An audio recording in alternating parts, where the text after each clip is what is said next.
In this video, I'm going to share with you my personal chimichurri sauce recipe, that beautiful Argentinian steak sauce that's bright and fresh with lots of garlic and herb notes. It pairs beautifully with steak, but it also pairs nicely with other grilled meats, with seafood like salmon, and even roasted vegetables are really nice tossed in chimichurri sauce. You can also use it as a salad dressing, just blend it up with a little bit more olive oil and it becomes a green goddess style dressing. Very versatile sauce. Let me show you how easy it is to make. Now we're going to start out with 3 to 4 cloves of finely minced garlic. It's about a tablespoon of minced garlic. Now I like to make this sauce by hand, but everything here can be done in a food processor. It would be much quicker, but it won't look quite as refined at the end. But again, if you want to use a food processor, feel free. Now to the garlic, I'm going to add 1 Fresno chili finely chopped. A Fresno chili is just a red jalapeno, so it's been allowed to ripen on the vine a little bit longer than a green jalapeno. It's a little bit sweeter, I think a bit more mild than a jalapeno, and all I'm going to do is I'm going to take off the stem and take out the seeds, and then I'm going to chop it up nice and fine. I like the way it looks when it's chopped very fine, which is why I like to do it by hand. It's a bit more refined, but you could do it in a food processor. It's much quicker. Just be careful not to liquefy it. You still want it chopped. It may just look a little bit more coarsely chopped if you do it in a food processor, but it's cool. You can use it that way. Now, if you don't have access to Fresno chilies where you're at, feel free to substitute in red chili flakes. A lot of recipes for chimichurri use red chili flakes, so it's a good option. I would say about 2 teaspoons of red chili flakes should do the trick, but if you have access to Fresno chilies, I highly recommend going that route.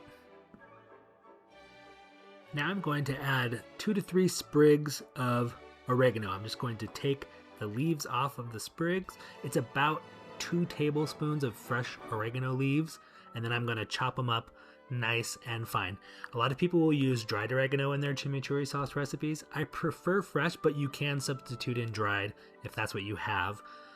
You're going to use about half as much of the dried oregano as you would the fresh. And again, it's about 2 tablespoons of fresh oregano leaves, and then I'm going to chop those up nice and fine, or 1 tablespoon of dried oregano leaves. Next, we're going to go ahead and add the cilantro. Now in this particular recipe, I really only want the leaves, so I'm going to go ahead and rip the leaves from the stems and use those. Now keep in mind that cilantro bunches can vary quite a bit, so I'd say this bunch is fairly small. It produces about 1/4 to 1/3 of a cup of tightly packed cilantro leaves. I'm just going to chop those nice and fine, or you could throw them in your food processor and chop them that way. The last ingredient we have to chop up is the fresh parsley. And just like with the cilantro, all I really want is the fresh parsley leaves, so I'm going to go ahead and rip those off of the stems. Now this particular bunch of parsley produced about 1/2 cup of tightly packed parsley leaves. Now these parsleys I'm going to go ahead and chop up nice and fine, just like we have with all of the other ingredients, and then I'm going to go ahead and toss them in with the oregano and the cilantro, the Fresno chili, and the garlic.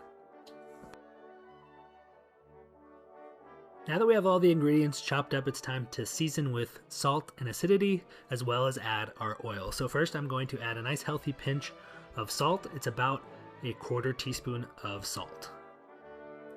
Now I'm going to add 1 tablespoon of lemon juice, as well as 2 tablespoons of sherry vinegar. Now I highly recommend using sherry vinegar. I believe its mellow, complex flavor takes this chimichurri to the next level. But if you don't have sherry vinegar, you can use red wine vinegar. Because red wine vinegar is a little bit sharper, I'd recommend using a little bit less, maybe 1.5 tablespoons instead of the 2 tablespoons. I'm now ready to finish this sauce with the last ingredient, which is olive oil. Now oil is what gives the sauce its body, so I can just add it until I get to the consistency I'm looking for. Now in this example, I started out at 1/2 cup. I added that, but as I stirred, I realized it was going to be thicker than I wanted it, so I added a couple more tablespoons, and as I stirred it, it was a little bit closer to where I wanted it. Now 1 to 2 more tablespoons, it was perfect, exactly where I wanted it, but I could have kept adding more if I wanted a looser sauce. Now all in all, I added about 3/4 of a cup of olive oil to this chimichurri sauce. We've now finished the chimichurri. It looks beautiful and it tastes delicious, and it's ready to be spooned right on top of our food, just like I'm doing here with this freshly grilled New York strip steak. The brightness of the chimichurri is going to balance perfectly with the richness of this steak and is going to take it to the next level. Now, if you've learned something new or enjoyed the video, please like and subscribe.